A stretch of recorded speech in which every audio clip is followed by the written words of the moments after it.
What? In an observant, primitive person would have observed and told you, if they had language, what I just told you. River plus big rock plus little rock makes whole. And then I guess another bit of logic past that would be human can take rock and carve other rock.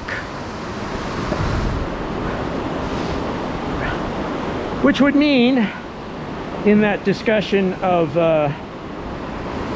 is it in our genes that we do the things we do, like create things, or is it a learned experience?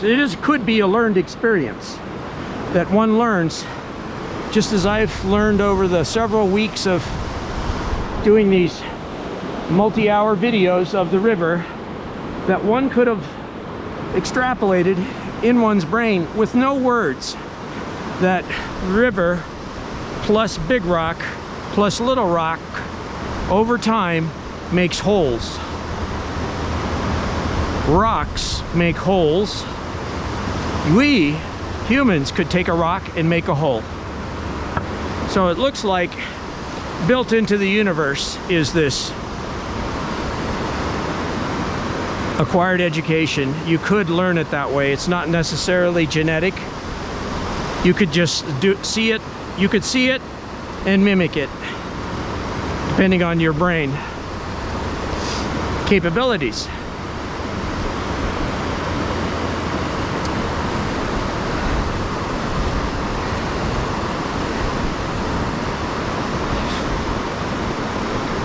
Maybe it has something to do with the delay factor between observing and going on to one's next action of doing something, that one has that extra bit of time to reflect on what one is observing, focusing on it and then reflecting on it. All kinds of interesting fossils on this interesting rock, which is part of this continuous flow of rocks, which you can all hop through when the water is lower here in Ohiopyle, making this just endlessly interesting hiking along the river shore, in my opinion. That's why river shore hiking to me is the most interesting.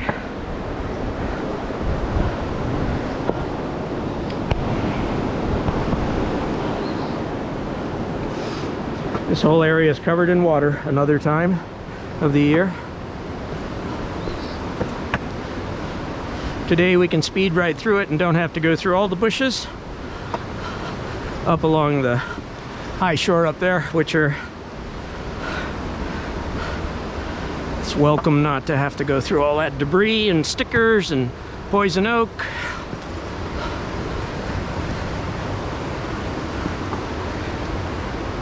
These beautiful little plants.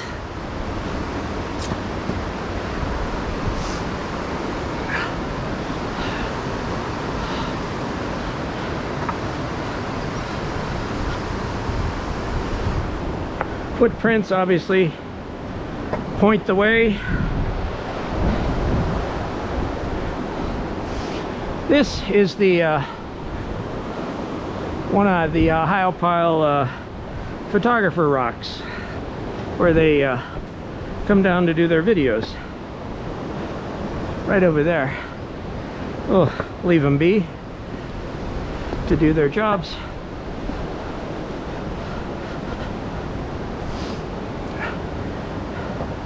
This is one of the pinch points of the river where it gets really narrow here.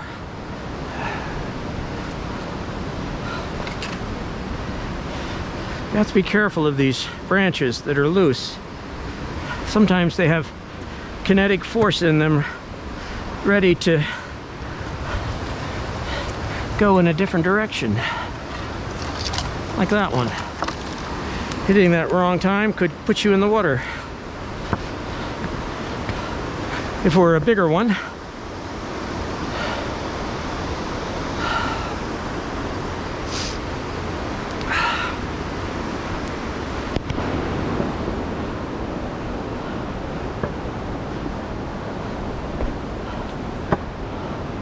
couple weeks ago in one of my 3 or 4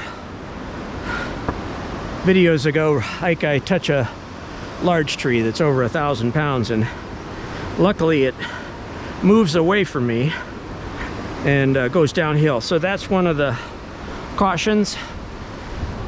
You'll learn it by experience, what you can and cannot touch, where you can step and not step, so as not to activate the spring-loaded kinetic force in the rocks and the trees, particularly after high water. High water settles everything in different ways. So there's little teeter-totter rocks and spring-loaded trees.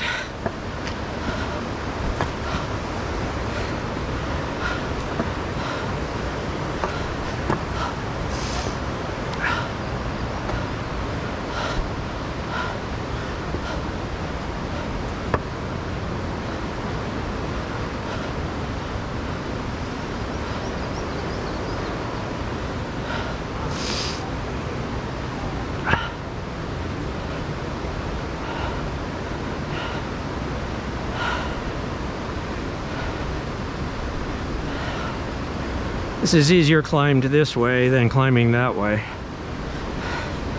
because of this guy.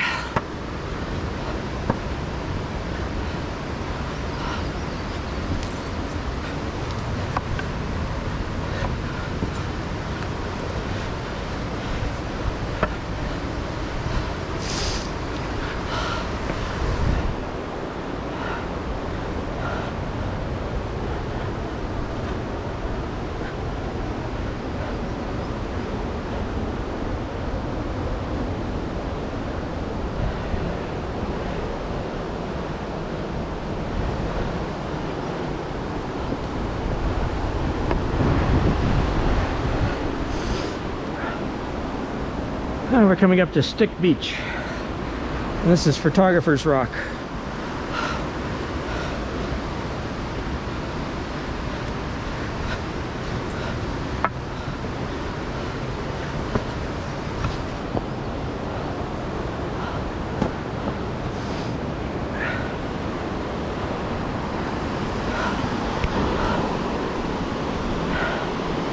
Boaters capsize here.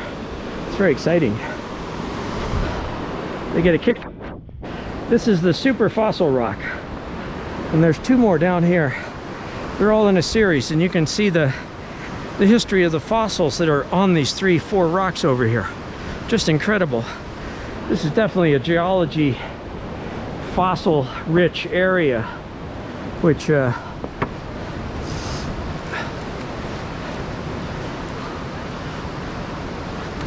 educators and geologists really probably already know about this one, but that's how easy it is.